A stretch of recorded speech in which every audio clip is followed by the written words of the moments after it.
Oh, my friend, shame on you. Shame on you, Sonny Prophet. Long time. You've read this. You did not comprehend. You did not realize. Say Hong Kong. Why this one Hong Kong? This one not important. Not Hong Kong. British Hong Kong. British Hong Kong, Sonny. Not same now as it is before. We talk about subject. Man, very important, very powerful man. You know this man, they call him Bruce Lee. You know who this is, Bruce Lee? Hold on. Alright, class. You're not gonna believe this. So, today's subject is who is Bruce Lee? He's the legendary ninja guy from the 70s. He created the karate chop and the kung fu movie, I believe. That's who that guy is. Well, why was he so great? I mean, in all actuality, there was a guy, I think it was on one of the UFC podcasts. He was saying, he's like, well, listen, if Bruce Lee was around nowadays in the UFC, he's got a 140-pound Chinaman, and you got Brock Lesnar, who weighs 265, coming straight at him. The fuck? Good luck. I mean, he wouldn't stand a chance. And they fucking ridiculed him, they booed him, they shunned him, they made him fucking look like an asshole. And the only one person that stuck up for him was Rogan. Rogan was like, well, I mean, come on, let's be reasonable here. I mean, do I have to bring a scientist and a fucking man who's good at physics to explain you, the size of one versus the size of the other? It's like, yeah, well, if I have the fastest race car and I drove straight into a locomotive, what would happen? It's like, well, I don't think your fastest race car would win, Sonny Prophet. Nevertheless, Bruce Lee. Who is this Bruce Lee character? Well, you should know. Well, for instance, it's debatable. It's debatable. Now, I say, for instance, he's a... You'll notice one thing that, in retrospect of time passing, when anyone ever speaks of Bruce Lee, Chuck Norris says, man, that was the greatest fight I ever had was with Bruce Lee, and Kareem Abdul-Jabbar says the same. Even fucking Jackie Chan kisses his ass. Jackie Chan claims to have met him one time, and they're like, where did you meet Bruce Lee? He's like, oh, he was filming a movie in Hong Kong.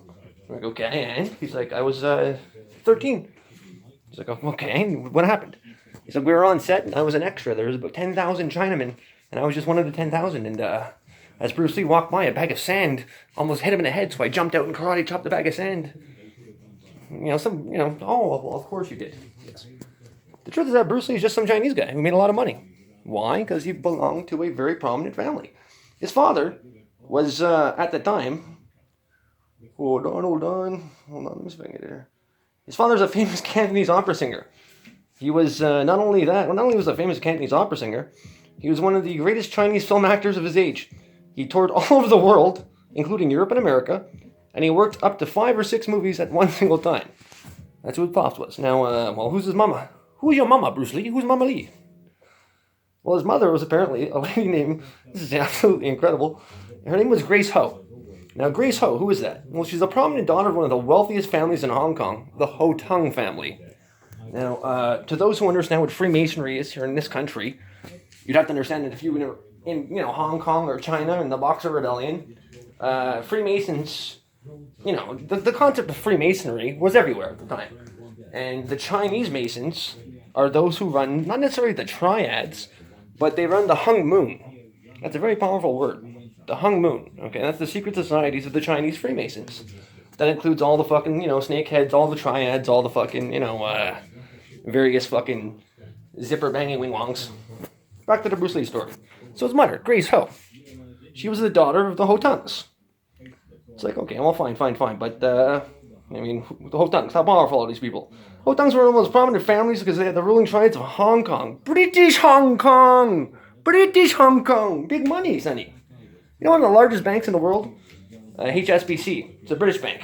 What does HSBC stand for?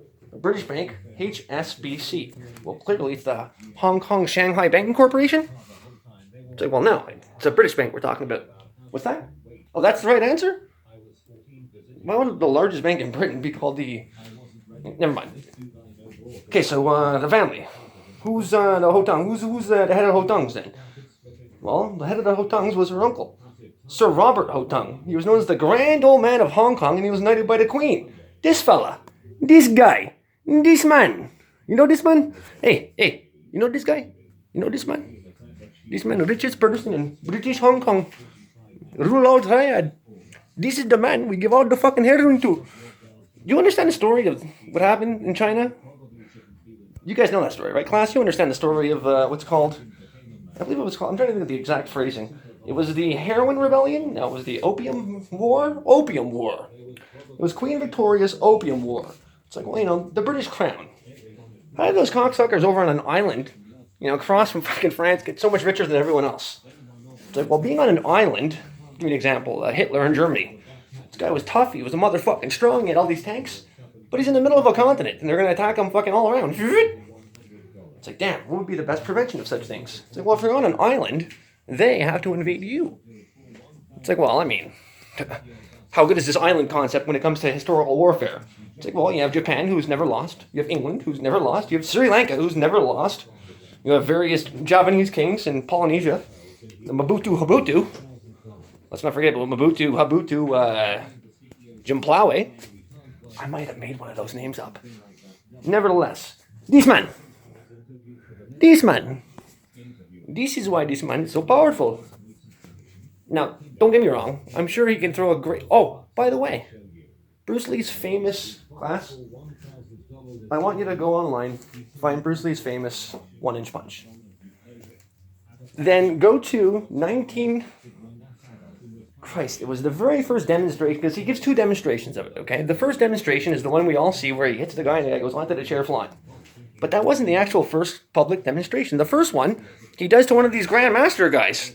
The guy doesn't even flinch. He's like, And Bruce gets all mad. He fucking, he's a shameful, disgraceful fucking loser. He has no, what's that called? Fucking sportsmanship. No sportsmanship. Listen, if you throw a fucking punch at the great fucking, Unicorn Chan, then, perhaps maybe you're not going to, expect... It's like, take this Unicorn Chan back. It's like, fuck, he didn't really even flinch. It's like, oh, that's fucking outrageous. The great legendary Unicorn Chan didn't flinch. Bullshit, my friend.